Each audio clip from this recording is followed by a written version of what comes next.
The year is 52 BC, and Julius Caesar believes he is about to die. Blood and fire is in the air. Caesar is exhausted, overextended. He's cut off from his supplies, and worse, he's staring down a cavalry charge that's about to break the last of his legion's lines. The legend of Julius Caesar almost ended there, at the edge of the world. There would have been no emperor, no empire. His name would have been lost to history, like so many other Roman generals who met their ends on distant battlefields. It almost happened that way. And it was all because of one man who time has almost forgotten. A barbarian with no crown, a leader without a throne, a rebel who dared to unite the tribes, defy Rome, and risk everything for freedom. His name was Vercingetorix. He would lose his life, but never his legend. Because legends don't need victory. They need a spark, a moment, a man who stands alone when everyone else has already fallen. And in the forests of Gaul, in the shadow of Rome, that man had a name: Vercingetorix.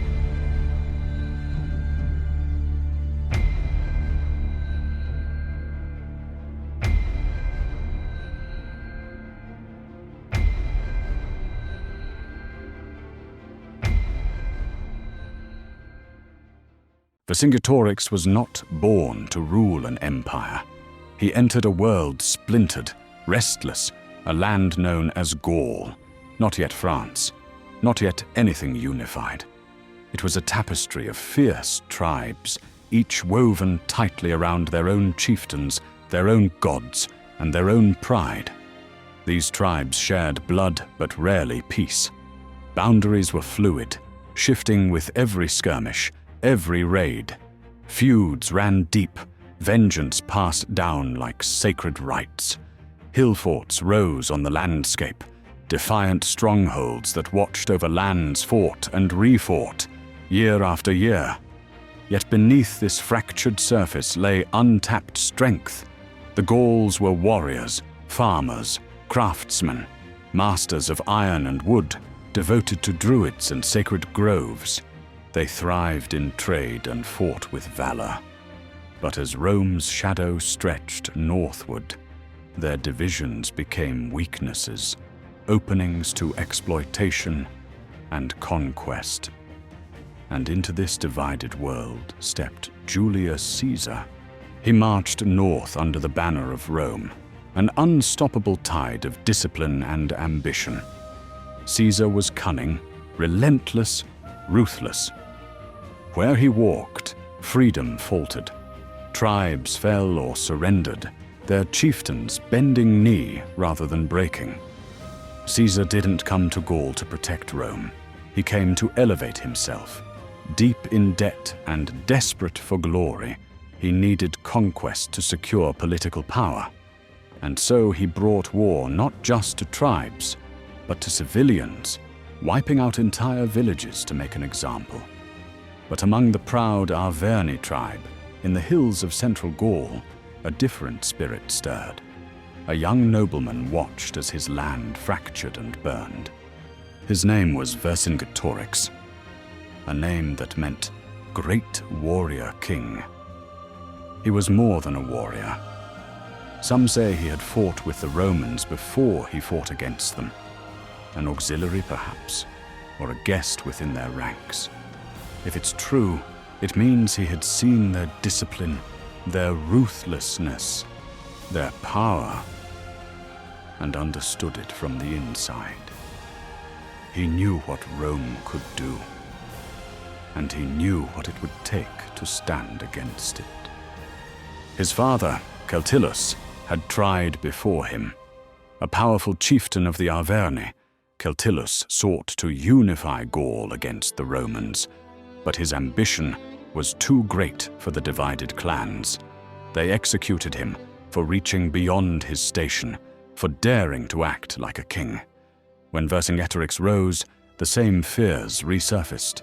His own people cast him out of Gergovia, rejecting his call to arms. But exile did not silence him. He returned stronger, unbowed, undeterred. He saw clearly what others did not. Survival depended not on pride alone, but on unity.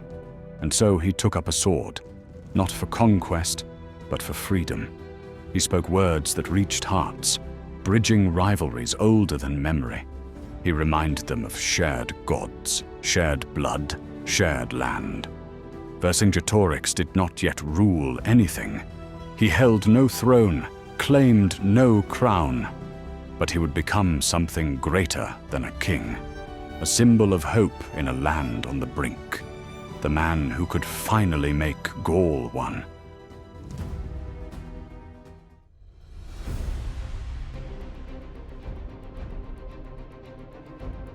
Exile did not break him, it clarified him. Vercingetorix vanished into the forests and mountains, outlawed, rejected, alone. But in the silence of exile, he began his campaign.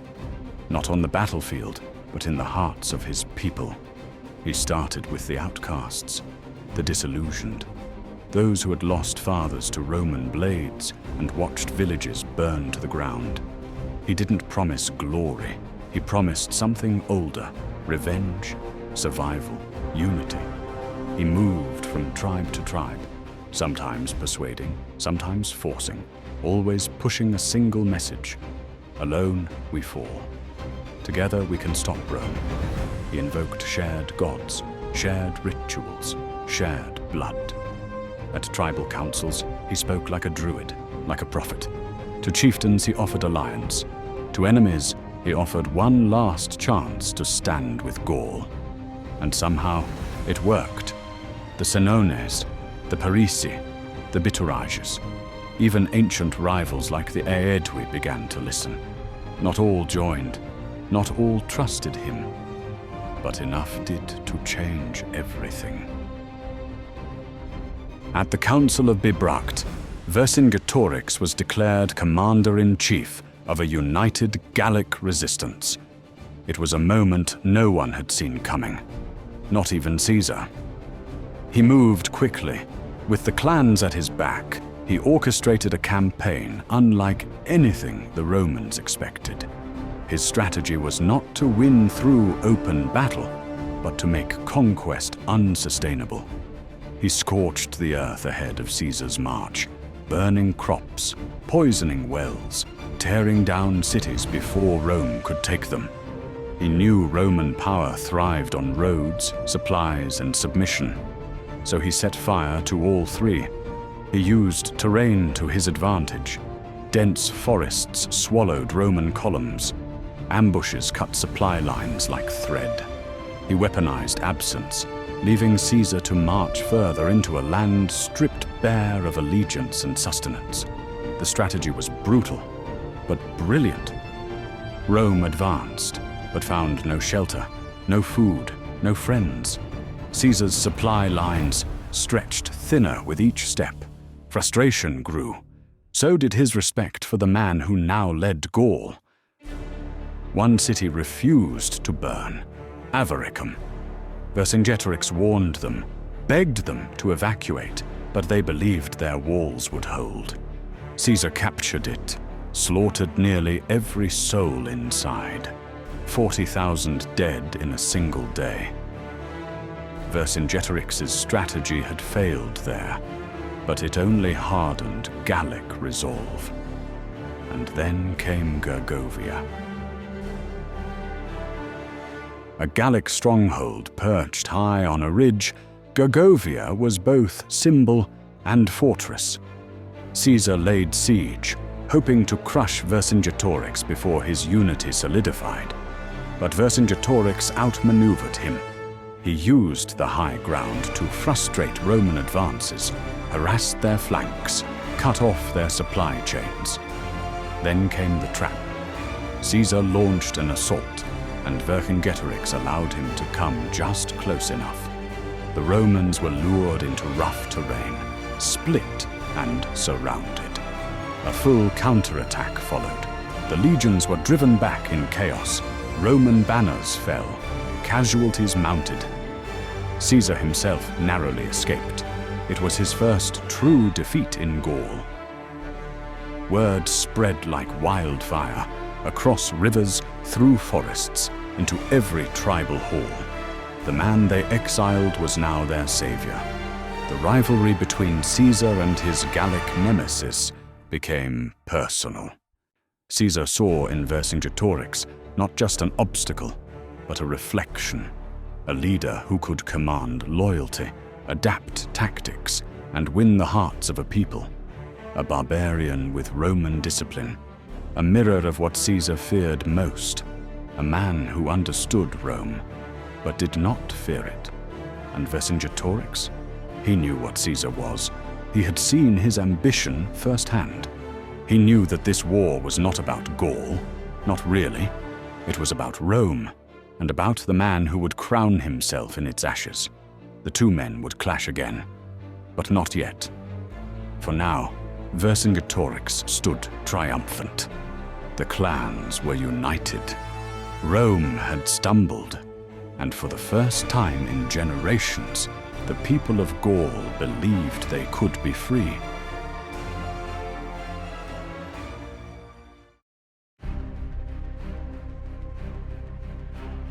Victory is a strange thing. It rallies the brave and awakens the desperate. After Gergovia, Vercingetorix was a hero, but Caesar was not a man who took defeat quietly. He returned with reinforcements, faster, harder, harsher. He burned villages suspected of aiding the Gauls, executed prisoners, tore through the countryside not as a conqueror, but as a punisher. The war became something bloodier, something personal. Vercingetorix retreated to Alesia, a stronghold perched on a hill, ringed by rivers and cliffs. It was a fortress Gauls had long believed unbreakable. From there, he watched Caesar's legions approach like a thunderstorm across the plains. But this time, Caesar didn't attack. He encircled the city twice. The siege works at Alesia were staggering. Ditches, palisades, watchtowers, sharpened stakes hidden beneath the soil. Two full walls, inner and outer, spanning more than 20 miles. A prison of engineering, built not just to trap, but to outlast. Caesar did not lay siege to a city. He laid siege to hope. Roman engineers built double walls, one to besiege Vercingetorix from the outside, and another to protect from reinforcements on the inside. A trap with no doors, a cage made of stone, stakes, and steel. Inside Alesia, famine set in. Horses were slaughtered, bread turned to ash. Children cried in silence. Still, Vercingetorix refused to surrender. He sent riders through enemy lines, calling on the tribes he had once united. "Come now," he begged. "Come, and we break the Roman hold forever." And they did come. Tens of thousands of Gallic reinforcements stormed toward Alesia. For the first time, Caesar was surrounded, his men trapped between the defenders above and the warriors arriving below. It should have been the end of the Roman campaign, but it wasn't. The Romans fought with desperation. They held the inner wall, then the outer. Caesar himself rode into the thick of battle, sword drawn, cloak blazing red. He rallied his men with fury and fire. The Gauls broke. The reinforcements fell back. The siege held. Inside Alesia, Vercingetorix knew the end had come. He gathered what remained of his warriors and made a final decision, not as a tactician, but as a symbol. He mounted his horse. He rode alone down the hill, and in silence, he surrendered himself to Caesar. No speech, no plea, no deal, just a man giving himself in place of his people. He was stripped of his weapons, his cloak, his title. He would never again see freedom. Vercingetorix was taken to Rome in chains. For 6 long years he sat imprisoned, forgotten by history, remembered only by the man who had broken him. and when Caesar celebrated his final triumph over Gaul, Vercingetorix was brought forth one last time, not as a guest, but as a trophy. He was paraded through the streets, jeered by crowds, a living symbol of Rome's dominance. And at the end of the celebration, in the cold shadows of empire, he was executed. But in that moment, even Caesar knew this was not a defeat. This was a sacrifice.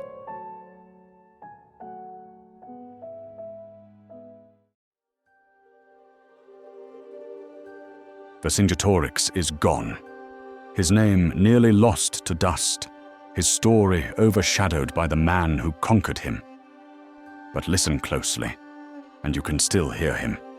In every uprising of the powerless, in every spark of resistance against overwhelming force, in every voice that says no when the world expects surrender, there he is. He did not win. But sometimes, victory is not the point. Vercingetorix stood for a people who couldn't stand together. He gave them unity, even if only for a moment. He gave them the idea that they could be more than tribes and borders, that they could be one. And when that idea was threatened, he gave himself to protect it. His defiance reshaped Caesar's path and Rome's future. The delay he caused, the alliances he disrupted, the resources he forced Caesar to burn, these rippled outward. His resistance helped spark the political instability that would soon consume the Roman Republic. But perhaps more than that, Vercingetorix planted something deeper, a memory, a myth, a glimpse of what Gaul could be if it were more than just a map of warring tribes. And over centuries, that memory hardened into identity. The name France would rise from that soil.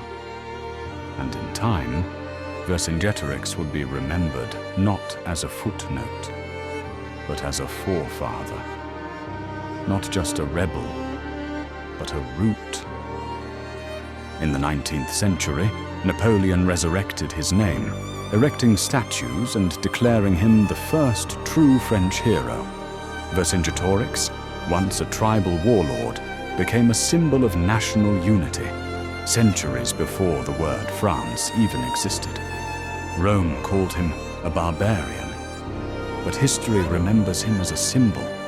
He matters not because he changed the course of empire, but because he proved that defiance leaves its own kind of scar, that even the greatest conquerors remember the ones who dared to resist. He reminds us that leadership is not power, it is sacrifice, and that some legends don't rise because they win. They rise because they refused to kneel.